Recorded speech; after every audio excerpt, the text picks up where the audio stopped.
मैं इधर बैठे हुए जितने भी विद्वान लोग बैठे हुए हैं, एजुकेटेड लोग बैठे हुए हैं, लिटरेट बैठे हैं, उनसे पूछता हूं विद्या का उद्देश्य क्या है? एजुकेशन का उद्देश्य क्या है? किसके लिए अपने बच्चों को पढ़ाते हो? तुम खुद किस लिए पढ़े थे? किसके लिए? एम्प्लॉयमेंट के लिए, नथिंग एल्स। रोटी कपड़ा और मकान, एक दुकान, दो दुकान, 5 दुकान, 7 दुकान, उसके बाद सीधा स्मशान। यही है तुम्हारी जिंदगी। रोटी कपड़ा और मकान, 70 साल की जिंदगी में 1 से 5 दुकान किए और फिर 4 कंधों पर स्मशान चले गए। इसी के लिए पृथ्वी पर आए थे। सारी जिंदगी टेंशन, सारा जिंदगी दुख, सारा जिंदगी डिप्रेशन, सारा जिंदगी हाय हाय, सारी जिंदगी कर्ज, सारे जिंदगी रिश्तेदारों को मनाते रहे, एक दूसरे से नीचा देखने और दिखाने का काम चलता रहा और उसके बाद एक दिन तुम्हारी मृत्यु आ गई। हमने सुना था कि मनुष्य का जीवन सबसे सार्थक होता है। दुर्लभो मानुषो देहि देहि नाम क्षणभंगुरः तत्रापि दुर्लभम मन्ये वैकुंठ प्रिय दर्शनम। ये दुनिया में सबसे ज्यादा का, सबसे अधिक, सबसे ज्यादा प्रभावशाली मानवीय जीवन है। क्या ये जीवन है? क्या इस जीवन के लिए मनुष्य को श्रेष्ठ बोला गया?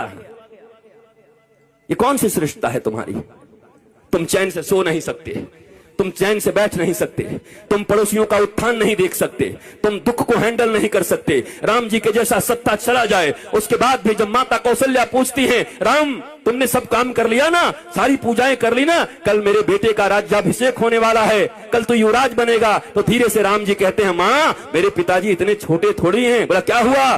मेरे पिताजी ने निर्णय किया है कि छोटे से राज्य अयोध्या का मुझे युवराज नहीं बनाएंगे। पिता दीन मोहि कानन राजू, उन्होंने मुझे बन का राजा बना दिया है, मुझे बन का विराट राजा बना दिया है। ये राम है। रातों रात सत्ता छिन गई पर अपने पिता को कह रहे हैं, मेरे पिता ने मुझे बन का राजा बना दिया। मां अयोध्या छोटी है, मैं बड़ा हूं ना। तो कहा तू इतना छोटा राज्य संभालेगा? तू बन का राज संभाल।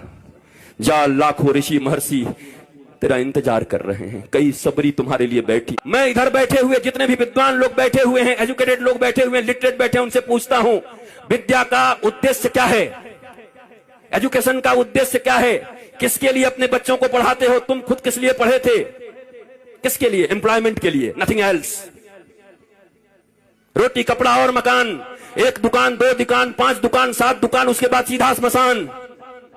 यही है तुम्हारी जिंदगी।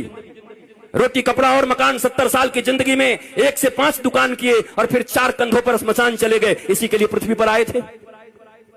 सारी जिंदगी टेंशन, सारा जिंदगी दुख, सारा जिंदगी डिप्रेशन, सारा जिंदगी हाय हाय, सारी जिंदगी कर्ज, सारे जिंदगी रिश्तेदारों को मनाते रहे, एक दूसरे से नीचा देखने और दिखाने का काम चलता रहा और उसके बाद एक दिन तुम्हारी मृत्यु आ गई। हमने सुना था कि मनुष्य का जीवन सबसे सार्थक होता है। दुर्लभो मानुषो देहि देहि नाम क्षणभंगुरः तत्रापि दुर्लभम